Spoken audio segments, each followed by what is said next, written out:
Y como el Señor, volverá. Al final del mensaje, volverá. Así que, como los dibujos animados, ¿os acordáis? No se vayan todavía, aún hay más. ¿Os acordáis? Así que, fijaros, ¿qué une los dones? Fijaros una visión.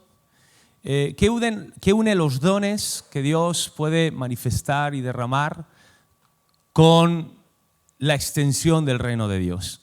Es un corazón pastoral. Y un portero es aquel que cuida la manada, el rebaño que está dentro, pero también es alguien que cuida que no vayan a entrar lobos desde fuera, pero que tampoco va a cerrar la puerta para todos aquellos que necesitan a Dios desesperada y urgentemente.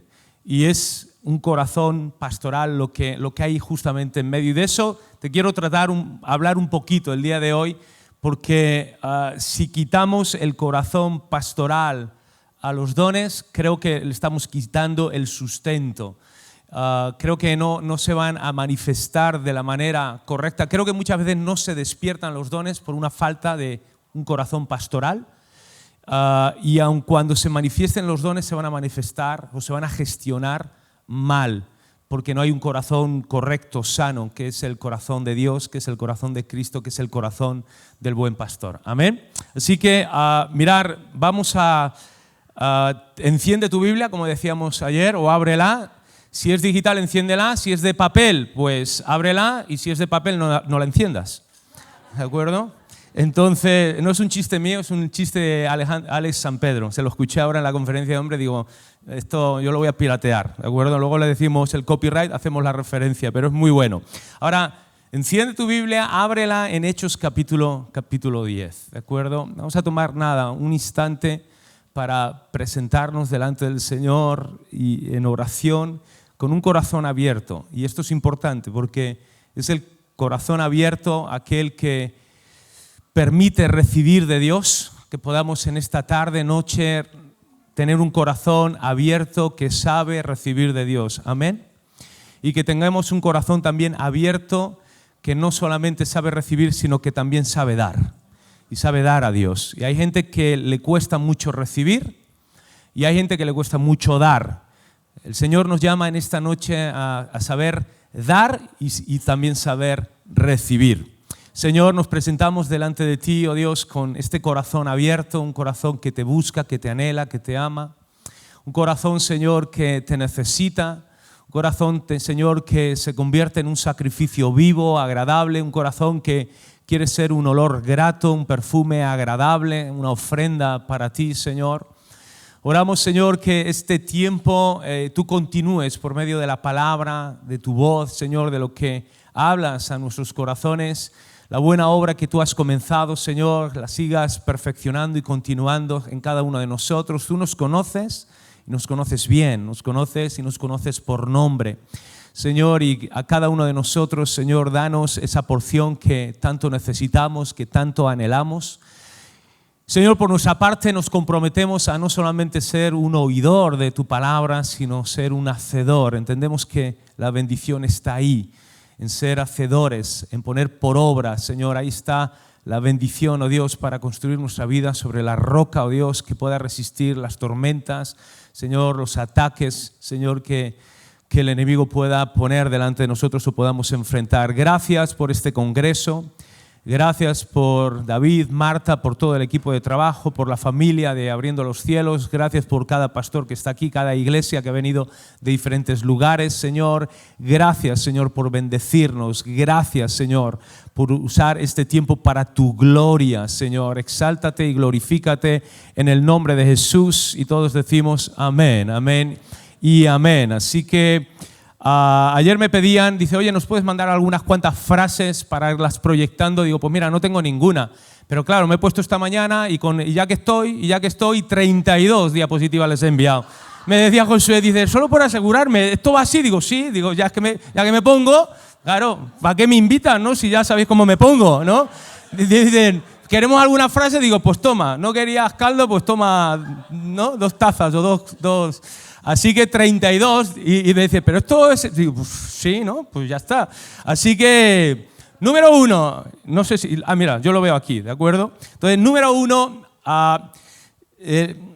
despertando los dones. Al final yo digo, mira, yo en lo particular, Lilian, mi esposa, David, Marta y otros que estamos aquí, somos pastores.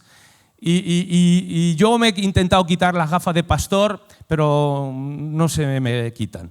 Y todo lo vemos, de verdad, y todo lo vemos a través de una visión y de un cristal y de un prisma pastoral. Así que cuando hablamos de despertando los dones, para mí es muy importante tener un corazón pastoral, ¿de acuerdo? Y la primera pregunta que yo creo que nos tenemos que hacer es ¿por qué estamos aquí? Yo creo que estamos en este congreso, fíjate que el resto de España está, ¿no?, de fiesta, muchos de puente, ayer, hoy se lo toman también, mañana festivo, pero ¿por qué estamos aquí? Y yo creo que si nos analizamos, estamos aquí básicamente, número uno, porque estamos aquí a causa de una comprensión, algo que hemos entendido. Estamos aquí porque hemos entendido algo en nuestras vidas, ¿sí o no? Estamos aquí también porque queremos estar aquí, por una voluntad que tenemos. Alguien últimamente me pregunta, Fernando, pero ¿cómo puedes hacer tantas cosas o trabajar tantas cosas? Y eso es muy relativo, porque lo que puede ser mucho para mí, para otro puede ser poco, lo que puede ser poco para mí, para otro puede ser mucho. Pero la respuesta, y aquí están José y María José, no me dejarán mentir, y aquí está mi familia, que tampoco me dejan mentir, y mi respuesta es porque hago lo que quiero y quiero lo que hago. Punto. Es que hago lo que me da la gana, o sea, hago lo que quiero y quiero lo que hago. Y estamos aquí a causa de una voluntad, pero también estamos aquí a causa de un afecto. Estamos aquí porque hay algo que amamos, no solamente algo que hemos entendido en nuestra mente, no solamente algo que hemos decidido en nuestra voluntad, sino algo, hemos puesto nuestro afecto, hemos puesto nuestro corazón, nuestro amor, nuestro deseo. Estamos aquí porque amamos a Dios, ¿sí o no? Porque nuestro amor a Dios está por encima de otras cosas y buscamos el reino de Dios y buscamos a nuestro Dios y buscamos su voluntad, sus planes, sus propósitos. Queremos entender los dones que Él ha puesto en nuestras vidas, cómo gestionarlos, cómo administrarlos de la manera correcta. Estamos aquí porque amamos a Dios. ¿Cuánto decimos amén? Pero también estamos aquí porque Dios nos ama y nos ama mucho, ¿sí o no? Estamos aquí porque entendemos que necesitamos más de Dios. Si no, no estaríamos aquí. No solamente estamos aquí porque yo amo mucho a Dios y entiendo y sé que Dios me ama y lo siento en mi corazón. Estoy aquí porque también comprendo que necesito más de Dios. Y por eso estamos aquí. Es como cuando vas a comer, comes porque entiendes que necesitas y sabes que necesitas comer. O cuando descansas, descansas porque sabes que necesitas descansar. Y estamos aquí porque entendemos que necesitamos más de Dios, pero hemos comprendido algo. No solamente yo necesito más de Dios, sino que de alguna manera yo estoy aquí porque sé que Dios quiere también más de mi vida. No solamente yo quiero más de Dios, es que Dios quiere también más de mí. Quiere más de mí, de Fernando. Quiere más de los pensamientos de Fernando. Quiere más del tiempo de Fernando, de los afectos de Fernando, de los sueños de Fernando, de la voluntad de Fernando, de la acción de Fernando.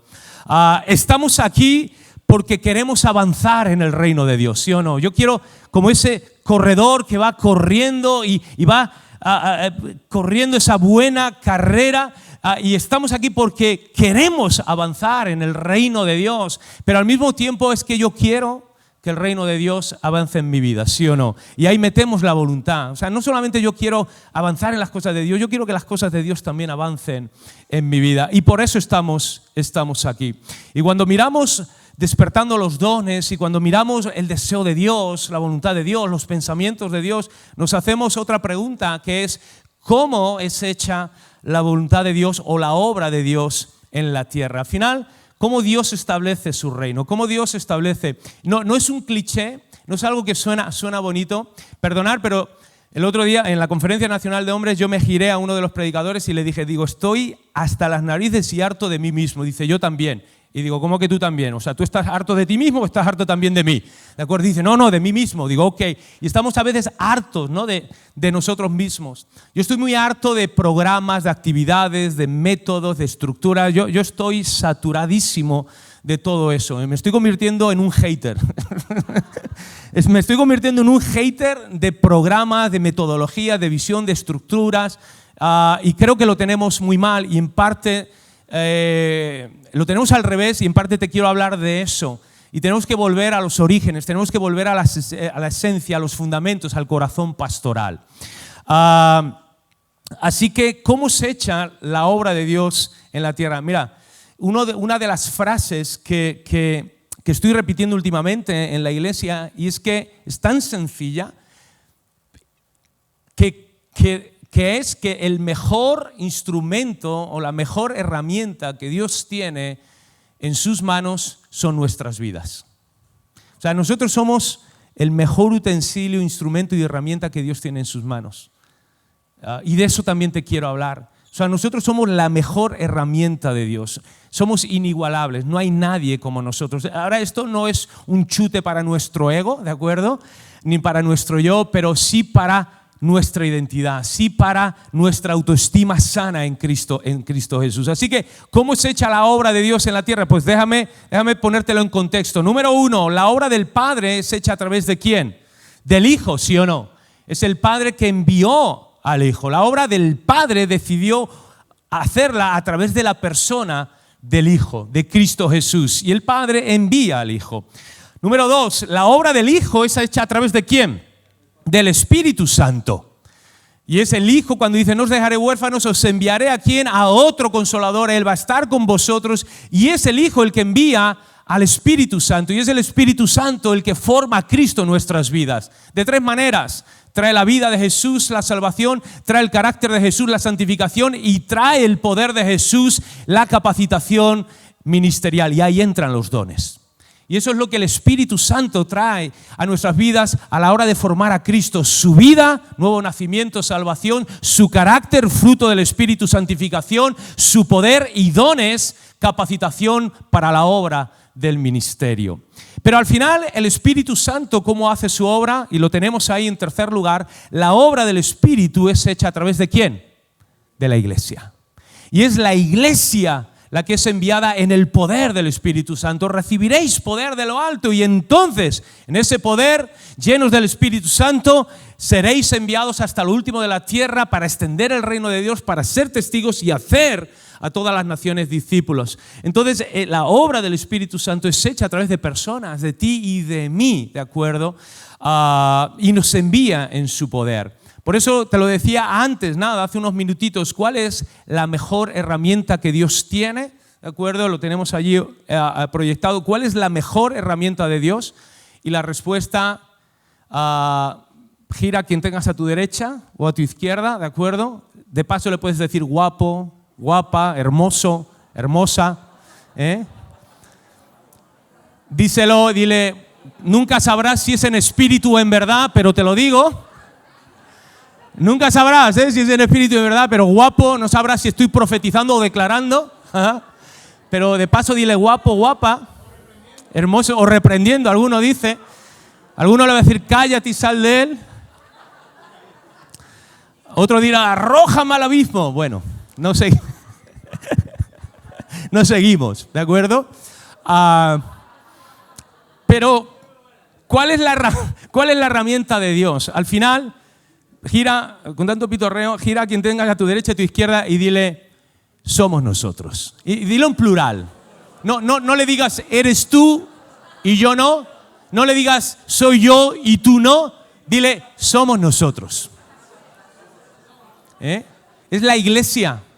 Es la iglesia. ¿Cuál es la mejor herramienta de Dios? La iglesia. Es la iglesia. Mira, esto lo dijo Watchman Nee. Mira, algunos ya se están por ahí manifestando. Pero de gozo, en espíritu. Decía, pues mira, se comportan como angelitos, pero caídos, decía otro. Esto lo decía Watchman Nee, es súper interesante. En los evangelios es la persona de Jesús la que revela a Dios, ¿sí o no? Conocemos a Dios Padre a través de Jesús. Jesús es la imagen y el reflejo del Padre. Pero cuando Jesús, Él muere, resucita y a los 40 días asciende y se sienta a la diestra del Padre, a partir de Hechos ya no es Jesús, ya no es la persona de Jesús la que refleja y revela al Padre. Ahora es la iglesia, que es el cuerpo. La iglesia es la que se convierte en la persona que va a reflejar el carácter y la persona va a ser la imagen de Dios en esta tierra visible, de manera visible, somos nosotros, somos la iglesia. Así que, ¿cuál es la mejor herramienta de Dios? Somos nosotros. Es el mejor instrumento. Somos inigualables, de verdad. Somos insuperables, somos insustituibles. La gran comisión, la obra del ministerio es para nosotros. Aunque nos explote la cabeza, Dios ha confiado en nosotros como alguien que depositaba sus tesoros y los dejaba en un banco o en un lugar sagrado. De la misma manera, Dios ha depositado su tesoro, como Lilian leía en el Antiguo Testamento, que los porteros guardaban los tesoros de la casa de Jehová, de la casa del rey. Dios nos ha depositado como si nosotros fuéramos esos banqueros y nos ha depositado sus tesoros, que es la obra del ministerio. No se la encargó a ángeles, no se la encargó a ningún otro ser, sino la ha encargado a nosotros, la iglesia. ¿Cuál es la mejor herramienta de Dios? Siguiente punto, son nuestras vidas. Escúchalo bien, ¿eh? Y aquí es cuando me pongo un poco hater, ¿vale? Son nuestras vidas las que Dios va a ungir, capacitar y enviar para extender su reino. ¿De acuerdo? Vamos a ser nosotros, van a ser nuestras vidas las que Dios unge, capacita y envía para extender su reino. Fijaros, el siguiente punto no es un programa, no es una visión, no es una estructura, no es un método lo que Dios unge, ni lo que Dios capacita, ni lo que Dios envía. Lo tenemos al revés. Y a veces creemos que va a ser un método, una estructura, una visión, una actividad, una forma de trabajar, una organización, pero no es un programa, una visión, una estructura, un método lo que Dios unge, capacita, envía. Somos nosotros, es a nosotros. ¿Y por qué? Porque Cristo no dio su vida, ¿de acuerdo?, para rescatar o salvar un método, un programa. Cristo no entregó su vida ni murió en la cruz para rescatar, salvar, ¿de acuerdo?, o un programa o un método. Cristo dio su vida para rescatar, salvar, restaurar, ungir, capacitar y enviar a su preciosa iglesia. ¿Y cuántos decimos amén a eso? Cristo murió por la iglesia, por personas, y no por una organización o por un método o por un programa. Cristo dio su vida para rescatar, salvar, como he dicho, restaurar, ungir, capacitar, enviar ¿a quién? A su iglesia, a su gente. Esto yo lo escuché en México y creo que de la primera persona que lo escuché fue de Efraín González. Cada vez que Dios ha querido bendecir a una nación, a una ciudad, siempre envió a una persona. Siempre. Y cuando Dios quiso bendecir a la humanidad, ahora estamos en Navidad, ¿sí o no? Frase de Navidad, ¿queréis una para luego poner? ¿Vale? Para poner. No, esta es la frase, para luego poner ahí en Instagram o para los viejitos Facebook, para los más jóvenes. No, es que ya antes que los jóvenes nos digan viejos, pues ya me lo digo yo. Entonces, para meter ahí en las redes sociales. Pero bueno, la frase es esta. Buscas una buena imagen y es: nunca podremos celebrar correctamente la Navidad hasta que no recibamos el regalo que el Padre nos dio, Jesucristo, su Hijo. Qué bonita, ¿eh? Nunca podremos celebrar correctamente la Navidad hasta que recibamos el regalo que el Padre nos dio. 2 puntos, su Hijo Jesucristo. Amén. Un aplauso, ¿no? Bonita frase, ¿sí o no? Ahora, luego los etiquetáis por allí. Ahora, así que en medio de todo esto me surge otra pregunta. Ahora, ¿cómo tener un enfoque adecuado en todo esto? ¿De acuerdo? Por supuesto que necesitamos estructura, por supuesto que necesitamos una organización, por supuesto que necesitamos programas, porque si no sería un caos, estaríamos en la confusión. Por supuesto que un cuerpo, un organismo necesita un esqueleto, necesita huesos, si no seríamos como una albóndiga, ¿verdad? Como una masa ahí de plastilina, toda espachurrada en el suelo. Pero ¿cómo podemos equilibrar todo esto? ¿Cómo podemos tener un enfoque adecuado? Y de eso te quiero hablar hoy en Hechos capítulo 10, y es ajustando lo terrenal a lo celestial. Y a veces lo tenemos al revés, ¿de acuerdo? Yo sé que ahora está muy de moda que traer el cielo aquí abajo y que venga el cielo, pues mira, yo lo que quiero es llevar a la gente al cielo, ¿de acuerdo? Yo quiero llevar todo esto a la gente, a la iglesia, al cielo. Y está bien que el cielo baje y que descienda, pero sabes que yo creo que también ahí lo tenemos mal y lo tenemos al revés. Yo creo que nuestra misión es llevar a la gente y a la iglesia al cielo, ¿de acuerdo? Que baje el cielo está bien, pero como que muy cómodo. Yo creo que lo suyo es, tenemos que llevar a la gente, a la iglesia, a la altura, a lo celestial, ¿de acuerdo? Bueno, vengo un poco en plan hater, ¿verdad? Ahora, ¿cómo tener un enfoque adecuado a todo esto? Mirar, yo creo que ajustando lo terrenal a lo celestial y no al revés, ¿de acuerdo? Rindiendo lo humano a lo divino, sujetando lo temporal a lo eterno, actuando por revelación, como Lilian nos comentaba al principio, un sueño, una visión, y luego volverá, ¿de acuerdo? Volverá para cerrar este mensaje, pero actuando por revelación de Dios y no por una percepción humana, personal, supeditando la visión personal a una visión de reino, a una visión congregacional. Y en todo esto, fijaros, hay un pasaje en Hechos, capítulo 10. En la iglesia yo llevo como yo llevo como 6-7 meses, estamos en la iglesia hablando acerca del discipulado, de ser discípulos, entendiendo un discípulo como un seguidor de Cristo, alguien que sigue a Cristo con todo lo que es, con todo lo que hace y con todo lo que tiene. Y toda esta serie la hemos dividido en 2 grandes bloques. El primer bloque es ser antes de hacer. Primero hay que ser discípulo antes de querer hacer discípulos. Antes de decirle a otra gente lo que tiene que hacer, vamos a hacerlo nosotros. Antes de exigir que otros apliquen ciertas cosas en nuestras vidas, vamos a exigirnos a nosotros mismos a aplicarnos. ¿Cuántos estamos de acuerdo ahí? Antes de hacer, debemos ser.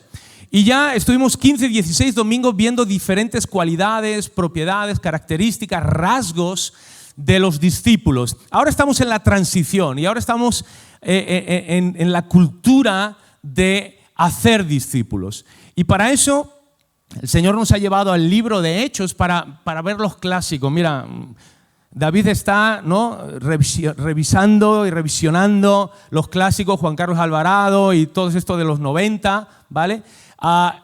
Yo en la predicación algo parecido. Estamos revisando los clásicos y fuimos a ver las conversiones, ¿de acuerdo? Son súper clasicazos. La conversión del etíope, la conversión de Cornelio, la conversión del propio Pablo, de Timoteo, de Lidia.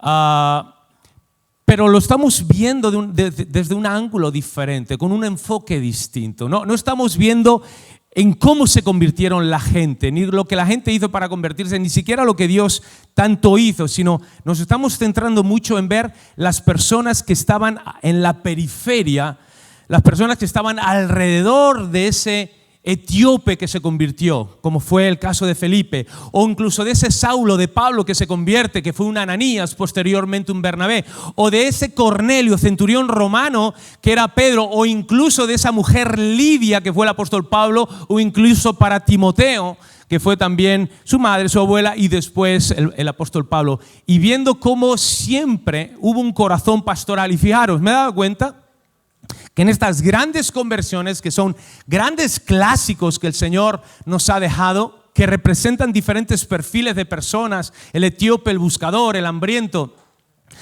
Cornelio, el temeroso de Dios, por supuesto, Saulo, el religioso, Timoteo, el que nadie hubiera dado un duro por él, nadie lo hubiera votado en la iglesia, en un instituto bíblico, cuando dijeran quién va a ser usado por Dios y va a ser el siguiente después de Pablo, se hubiera sacado 0, como nosotros en Eurovisión, ¿de acuerdo? 0, como los penaltis que metimos ahora, en octavos, o sea, 0, pero 0 patatero. Nadie hubiera dado un duro ni hubiera votado por Timoteo, creyendo, pensando que podría ser alguien el día de mañana. Y nos hemos centrado en ver todas esas personas que Dios las usó con un corazón muy pastoral para que un etíope regresara a su país con Cristo en su corazón.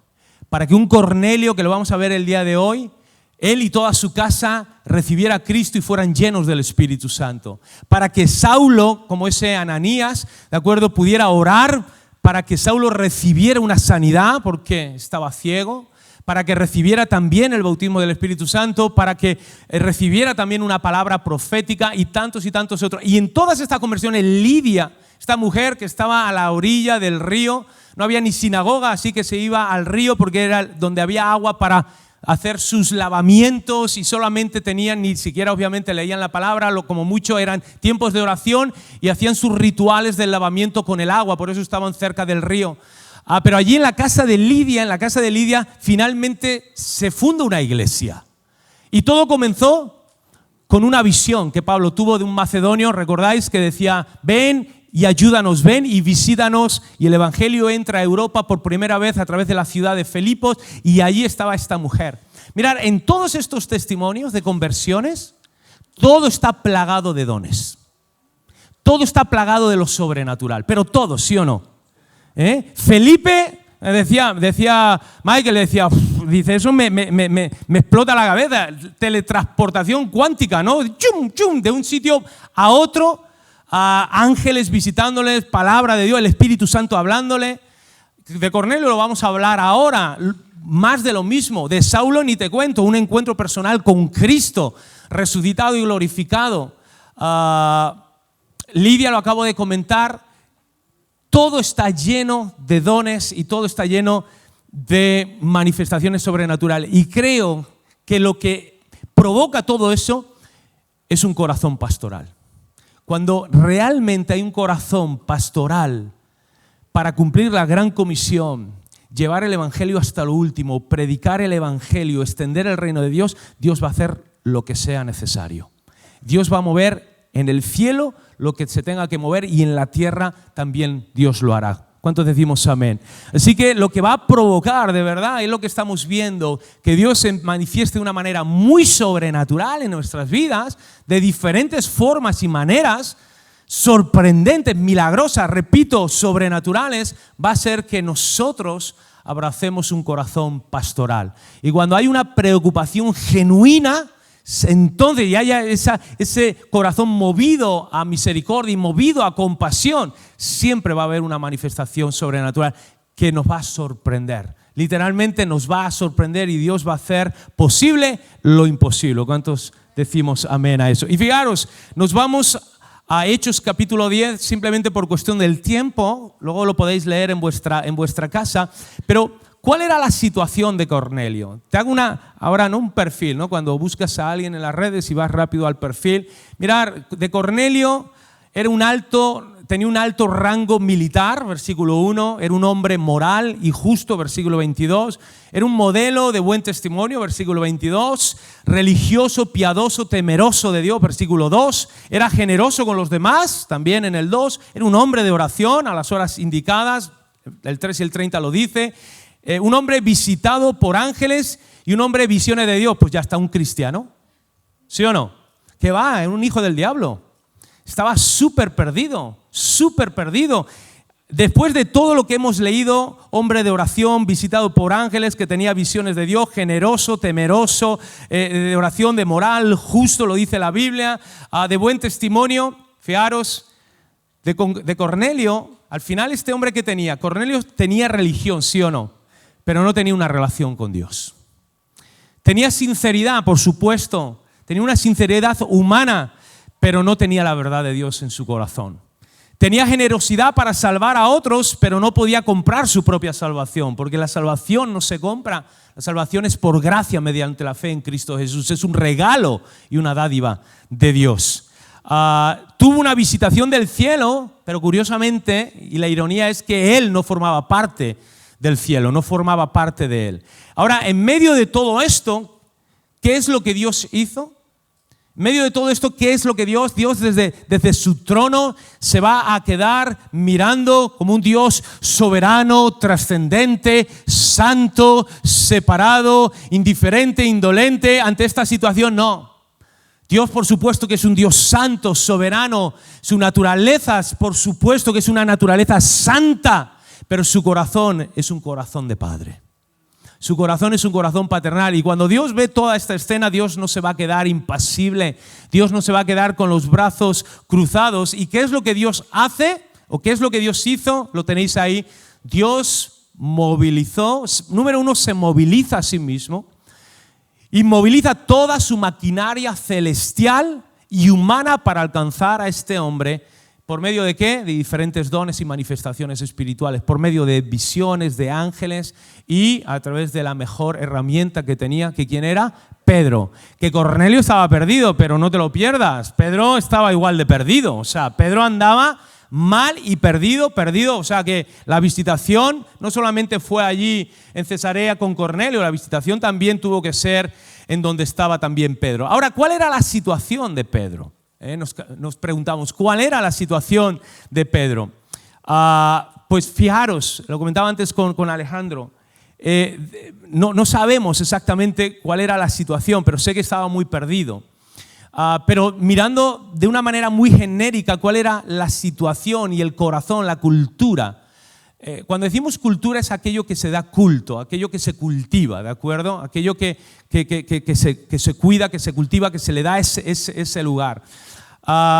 Y en el corazón del pueblo judío, o en el corazón en general, en aquel entonces, fijaros lo que había. Había por un lado orgullo y por otro lado odio. O sea, chungo, ¿sí o no? O sea, imaginaros que en alguien haya en su corazón se mezcle el orgullo con el odio. El orgullo porque ellos se creían que eran judíos y eran los únicos salvos y el resto eran gentiles. Pero es que la iglesia, los discípulos, estaban en ese mismo orgullo espiritual, ¿sí o no? Estaban en esa misma altivez. Ellos creían que el evangelio era para ellos y a los romanos, nada. Así que había un orgullo espiritual a nivel religioso, a nivel espiritual. Pero fijaros, a nivel civil había un odio hacia los romanos porque eran los invasores, eran los opresores, eran aquellos que habían tomado el control de sus ciudades, los tenían bajo su yugo. Entonces había un orgullo espiritual y había un odio, un rechazo al prójimo. Y fijaros, esta frase me toca mucho el corazón. A veces la espiritualidad no se muestra por los pecados que no cometemos, sino por las virtudes que mostramos. A veces la espiritualidad no se muestra por lo que no hago. Es decir, no se trata de decir no bebo, no fumo, no robo, no peco. No se trata de vivir siempre en la negación. En que no, yo soy santo y yo soy muy espiritual porque no hago esto y no hago esto y no miento y no robo. Y no adultero, y no fornico, o no codicio. No se trata tanto de lo que no hago. La espiritualidad muchas veces se muestra a través de las virtudes. Más bien se trata de mostrar al mundo lo que sí somos, lo que sí tenemos y lo que sí hacemos. Mostrar al mundo de decir, yo oro, yo creo, yo leo la Biblia, amo a mi familia, a mi esposa, soy fiel a ella, amo también al prójimo, y la espiritualidad se muestra a través, ¿de acuerdo? No tanto de lo que no hacemos, sino de lo que sí hacemos, de las virtudes que sí tenemos. Ahora, en medio de todo esto, te hago otra pregunta: ¿con qué corazón van a operar los dones de Dios? Yo te lo decía, Cornelio estaba perdido, alguien que estaba cerca, pero al mismo tiempo muy lejos del reino de Dios. Y Pedro, que estaba dentro del reino de Dios, no quería llevarlo ni un centímetro más allá de su zona de confort o de lo que él creía, ¿de acuerdo?, que debería ser. Y en medio de todo esto, ¿cómo operan los dones de Dios? Y hasta que no hay un cambio en el corazón de Pedro, cuando llega en Hechos capítulo 10 y dice, ahora he entendido algo, ahora comprendo algo. Y no solamente lo comprendió aquí, sino lo comprendió aquí en la mente, sino que lo comprendió aquí abajo en el corazón. Ahora comprendo algo en mi mente y en mi corazón, y es que Dios no hace acepción de personas. Es que Dios ama a todo el mundo. Y hasta que no tiene un cambio en su corazón y en su vida, en su mente, y empieza a abrazar un corazón y una actitud y un comportamiento pastoral, es que todas esas manifestaciones sirven de algo, toman su lugar. Hasta que él no toma esa actitud pastoral, nada de lo que Dios estaba haciendo había servido de algo, nada había servido de nada. Y es cuando él tiene un corazón que ahora, un corazón pastoral, ahora sí la visitación del ángel sirve para algo. Ahora sí la visita o la visión que Pedro tuvo de ese lienzo que descendía cuando decía Pedro, levántate, mate y come, y Pedro decía no puedo comer de todos estos animales porque algunos son inmundos, son impuros. Y la voz le decía, la de Dios, Pedro, no seas cabezón, porque lo que yo he purificado y lo que yo he santificado no lo llames tú inmundo, no lo llames tú común. Ahora esa visión tiene sentido, cobra sentido. ¿Cuándo? ¿Cuándo sirvió de algo la visitación angelical y las visiones que Dios le dio a Pedro? Cuando Pedro tuvo un corazón pastoral. Ahí sirvieron de algo. Si no, se hubieran perdido, se hubieran desperdiciado, se hubieran tirado a la basura, hubieran pasado por encima y no tendríamos esta historia. ¿Sí me explico? Y hasta que no tenemos un corazón pastoral, todo lo milagroso y sobrenatural de Dios se pierde. Pero me atrevo a decir que es cuando tenemos también un corazón pastoral que Dios va a desatar, ¿de acuerdo?, los milagros y va a desatar lo sobrenatural. Y las dos cosas son verdades. Fijaros con qué corazón operan los dones de Dios, te lo pongo ahí. Los dones operan correctamente a través de ¿qué? De un corazón pastoral. Cuando nos interesamos por el prójimo, cuando Jesús veía a las multitudes con compasión, siempre el poder, lo sobrenatural, los dones de Dios se manifestaron, ¿sí o no?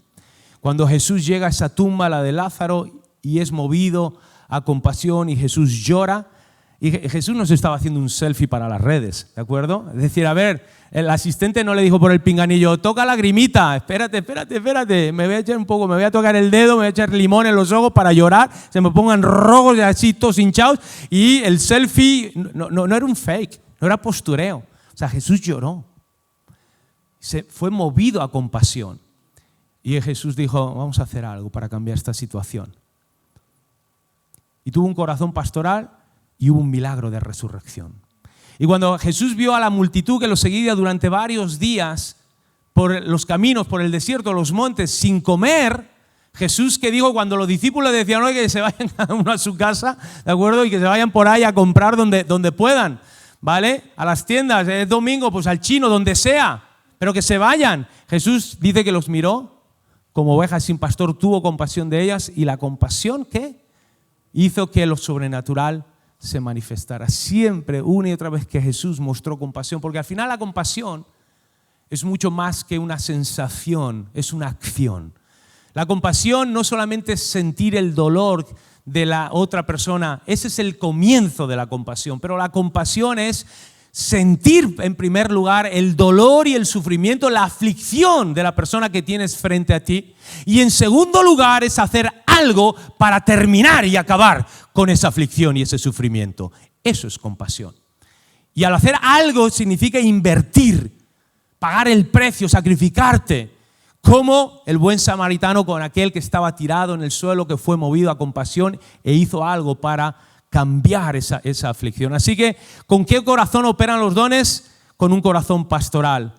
Fíjate, tienes ahí también escrito, Dios derramó o manifestó dones en Pedro, pero no fueron efectivos hasta que no tuvo un cambio de corazón en su afecto, en su mente, en su entendimiento y comprensión y en su voluntad, su forma de actuar.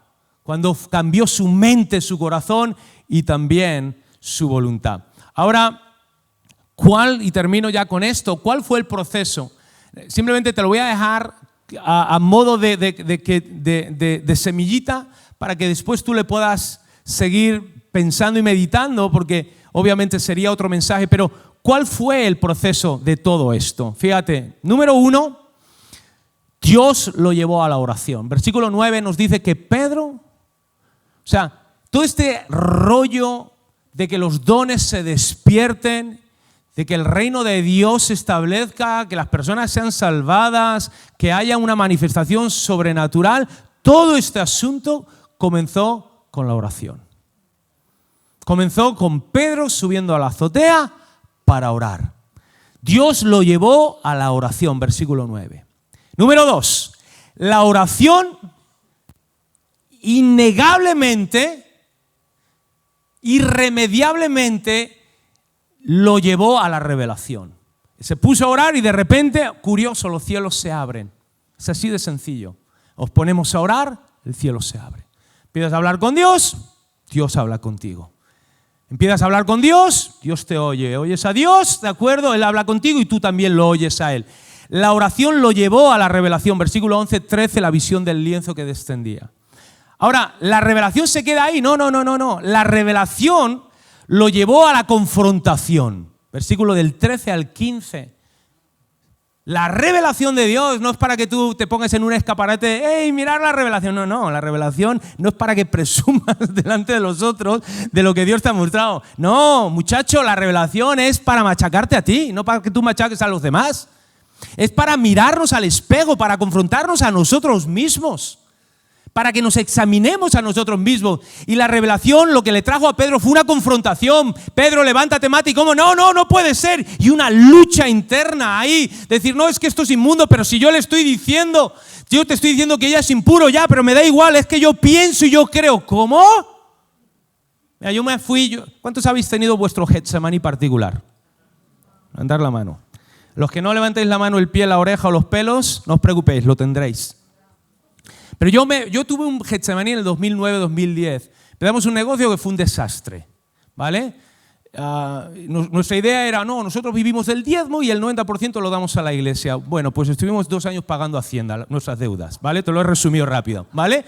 Y fue un desastre, es verdad. Y fue un desastre.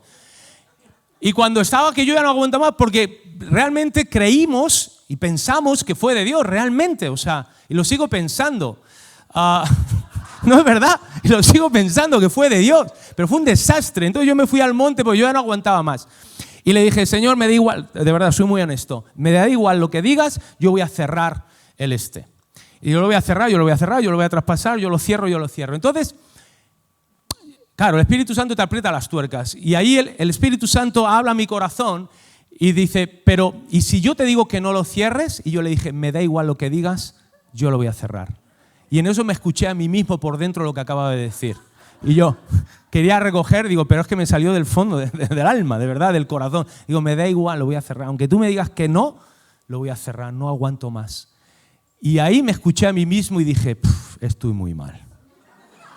De verdad, ¿eh? Mi familia lo sabe, la iglesia lo sabe. Digo, estoy muy mal, macho. Estoy muy mal, estoy quemado. Más quemado que la colilla de un... ¿Verdad? ¿Verdad? Se solía decir eso, estamos más quemados que la colilla de un cigarro, ¿no? Digo, estoy muy mal. Y me tiré al suelo y tuve mi Getsemaní. Y al final, a duras penas, o sea, no te creas que de manera épica, gloriosa, que va, dije, bueno, Señor, si tú dices que sí, pues sí. Pero tuve mi Getsemaní. Gracias a Dios, fue sincero porque a los 3 días traspasamos el negocio y ya solo nos quedaron 24 meses de deudas, pero salimos de ahí. Pero la revelación nos confronta. Pero algunos se quedan ahí, no. Pero es que la confrontación no es para machacarte, ni para hundirte, ni para humillarte. La confrontación le llevó a Pedro a la transformación. Cuando fue confrontado, versículo 28, 29 y el 34, vemos a un hombre transformado. Cuando tuvo la revelación de Dios y se confrontó a sí mismo y vio lo que le sobraba y lo que le faltaba, entonces se pudo ajustar y se pudo amoldar a lo que Dios quería y fue transformado.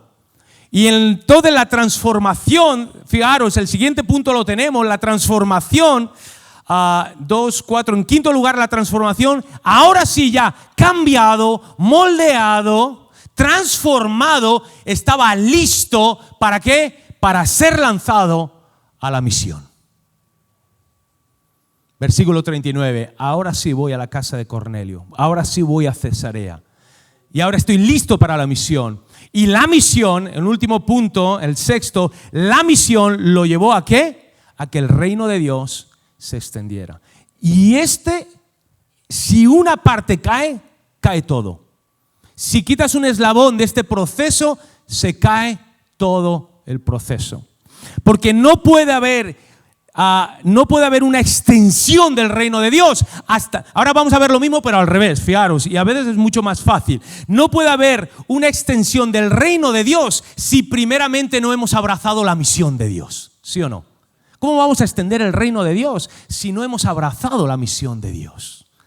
Pero no, escúchalo bien, no va a haber, la misión de Dios no va a ser efectiva si primeramente no hemos abrazado la transformación y el cambio que Dios quiere hacer en nuestras vidas. ¿Cuántos decimos amén?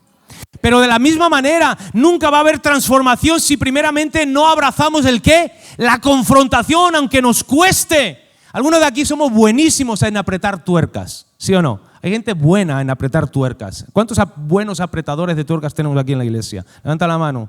Hay gente buena apretando las tuercas, ¿sí o no? Pues quiero decirte que Dios es el mejor. Dios es el mejor.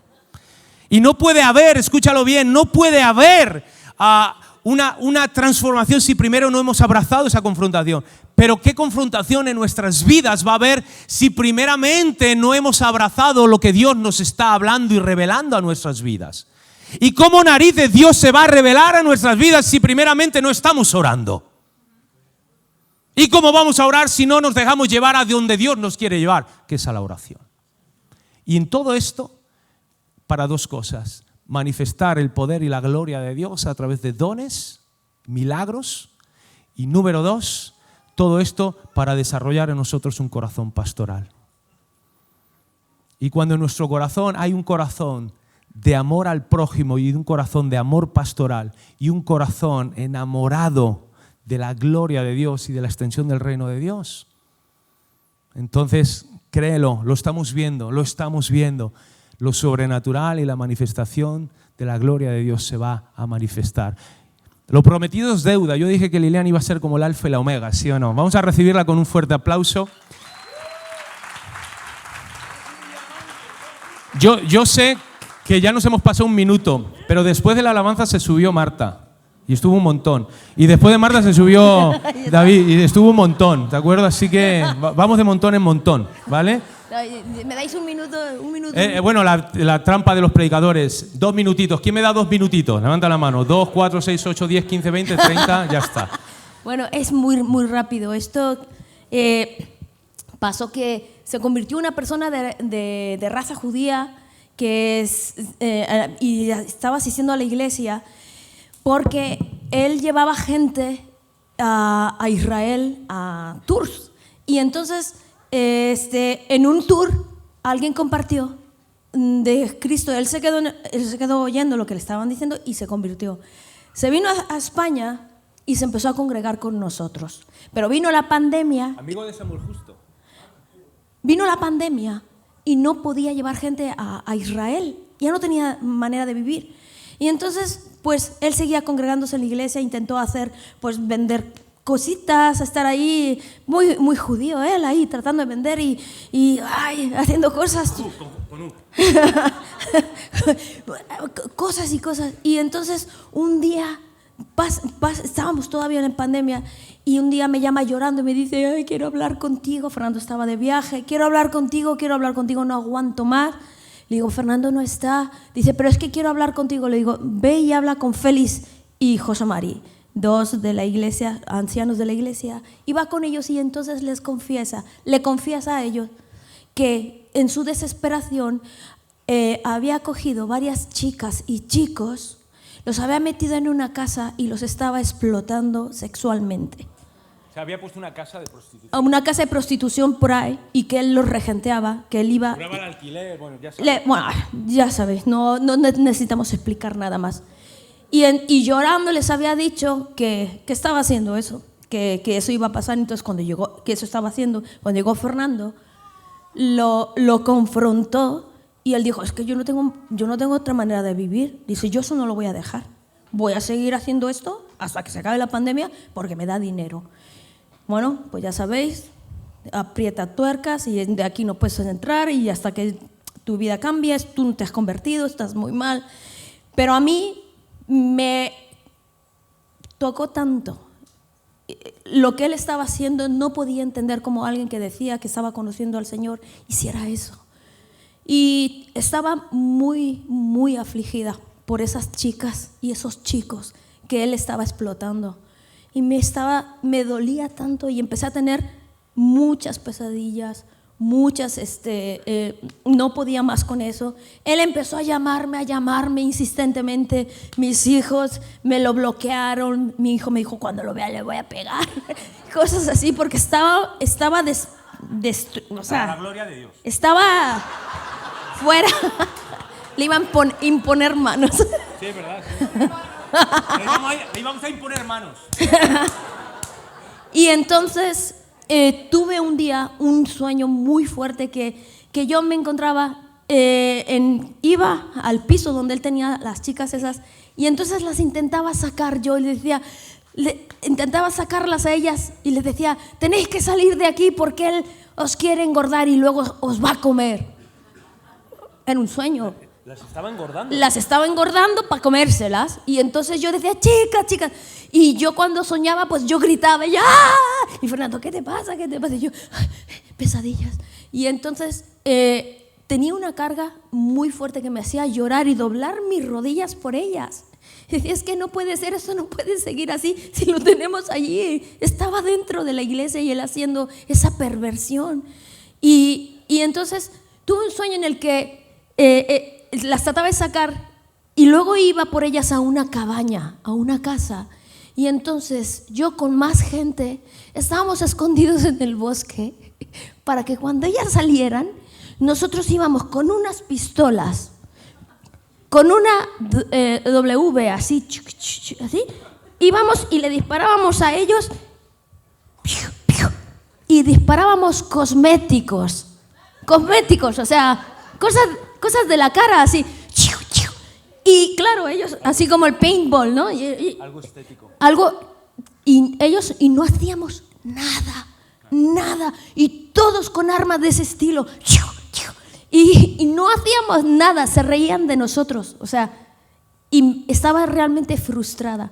Después de ese sueño, no hicimos nada, no hice nada. Y ese dolor se calmó en mi corazón y lo olvidé. Y eso pasó y fue como algo horrible que pasó en la iglesia. Y no hice nada y seguí con mi vida. Y un día vinimos aquí a Isla Azul y estoy en Kiko, de donde venden cosméticos, y veo unos cosméticos que tienen la misma forma, el mismo logo que nuestras armas. Y digo, ¿qué es esto? ¿Qué es esto? ¿Para qué? Me dice, son los cosméticos de la Wonder Woman. Y digo, y en eso siento un peso del Señor. Me dice, ¿te acuerdas de las chicas?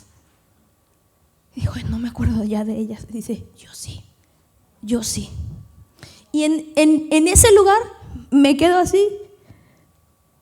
Digo, no puedo más. Y me salgo porque entendí que no puedo olvidar esa necesidad de esas chicas.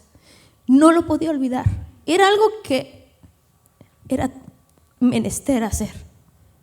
A los 2 días nos llaman para ofrecernos trabajar. Vuestro pastor, David nos llama y nos dice, por teléfono y nos dice, queremos extender a Mar Dragoste. Dice, ¿os gustaría trabajar en esto?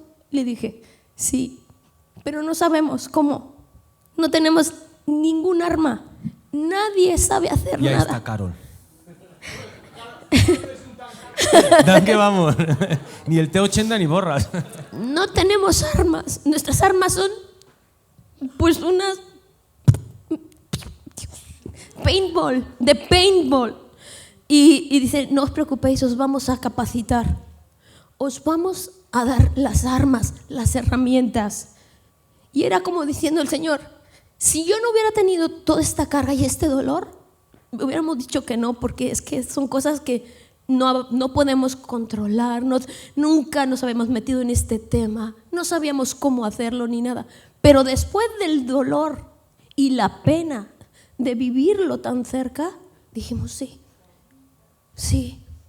Y me dice, y los sueños, el dolor, pero fue aquí, era un peso de responsabilidad. Dice, Señor, yo no las he olvidado, tú sí. Y quería caer de rodillas y decirle, Señor, sí, es verdad, las olvidé, se me olvidó lo que sentí en ese momento, la compasión que tuve por ellas. Digo, Señor, lo retomo. Mar Dragoste ya está en Ciudad Real. Hemos cerrado algunas casas ya. Sí. Amén. Hemos visto milagros, hemos visto gente que se ha acercado al Señor, que ya están, que vienen a la iglesia, que vienen poquito a poco a la iglesia. Una mujer que se dedicaba a regente, tenía casas, ya ha cerrado sus casas. Dice, ¿y ahora qué hacemos? Está viniendo a la iglesia. Y está viniendo a la iglesia. Y José y Mari José, que y están ellos, los que presenté al principio, José, Mari, otra vez para arriba, con humildad, ¿eh?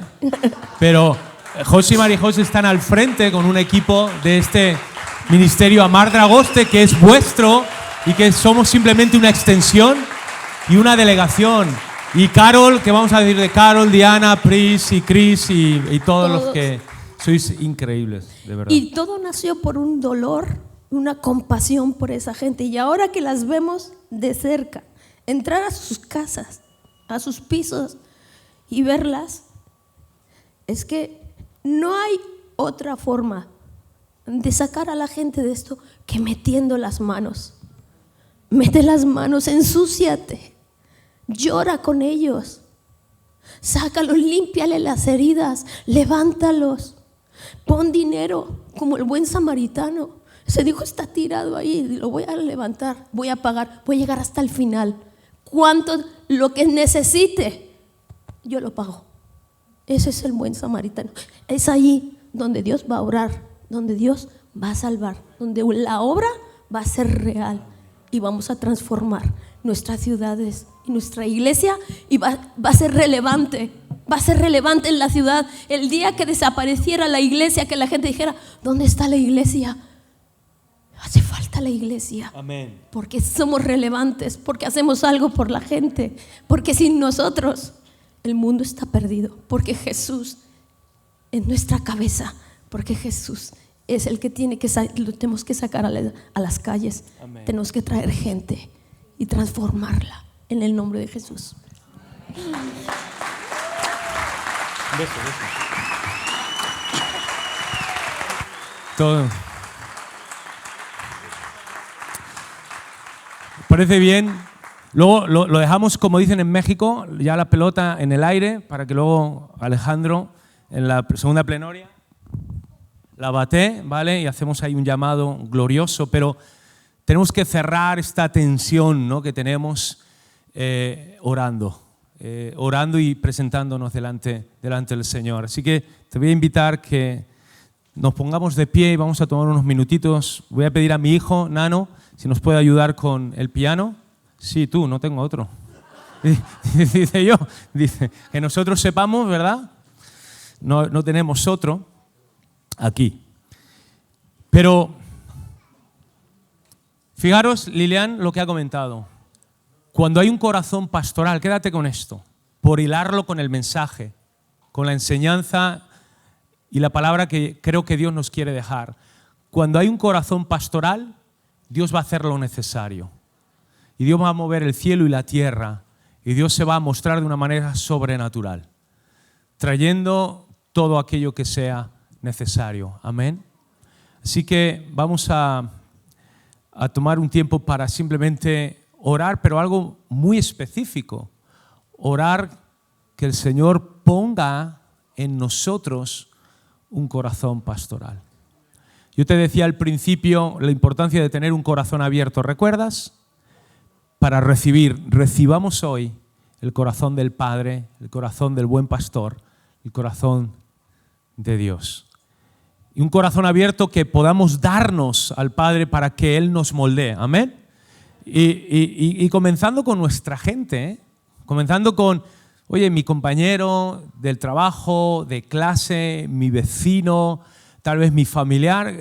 O sea, es que no tenemos que ir, comenzando con quien tengamos muy cerquita, empezar a verlo a través de unos ojos y de un corazón pastoral. ¿Cuántos decimos amén? Yo sé que nos encantan las historias, ¿sí o no? Hace unos años vino a la iglesia un muchacho de mi edad, un poquito mayor, 2 o 3 años mayor que yo, pero vino este hombre a la iglesia, se acercó, tenía mucha hambre, iba muy bien, vino con una mujer que era su pareja en aquel entonces y hubo ahí unos problemas. Esta mujer, su pareja lo dejó. Eso le golpeó muchísimo a él. Entró en una dinámica de tristeza, de depresión, de luto. Dejó de venir a la iglesia. Y como a los 2-3 meses yo me lo encontré en la biblioteca de Ciudad Real, la biblioteca municipal. Y lo saludo y digo, Miguel Avellán. Digo, Miguel, algunos lo conocéis tal vez. Miguel Avellán. Digo, Miguel, ¿qué haces aquí? Lo vi, estaba muy mal. Estaba hecho polvo, pero hecho polvo. O sea, despeinado, ojeras, demacrado, o sea, mal, triste. Yo creo que estaba medicado, o sea, andaba medio zorámbulo, o sea, andaba muy mal, muy mal. Y claro, le pregunto, ¿cómo estás? Me dice, mal, hecho polvo, mal. Y la conversación termina yo despidiéndome de él diciendo, Miguel, si te llamo, ¿te gustaría quedar conmigo y poder hablar? Me dice, no solamente me gustaría, lo necesito. Eso fue hace como 6-7 años. Y dije, yo te llamo, yo te busco, no te preocupes. ¿Sabéis cuándo le llamé y cuándo le busqué? Nunca lo llamé. Pasó un día, pasó otro día, pasó 3 días, se perdió. Nunca lo llamé, nunca. ¿Sabes cuándo lo busqué? Nunca. Cuando quise hacerlo, había cambiado el móvil, no tenía ni su contacto. Y pasaron los meses y llegó la Navidad. Y eran las 3-4 de la mañana, yo me despierto abruptamente y veo la cara de Miguel Avellán delante de mí, en medio de la noche, pero así, ¡pum!, la cara. Y en ese instante el Señor me recuerda toda la conversación. Yo ya la había olvidado y dejado ahí a un lado, como hacemos, ¿no? Lo metemos en el cajón y ya está, lo cerramos. Y veo la cara delante y el Señor me recuerda esa conversación. Y me sentí tan mal, me sentí tan miserable.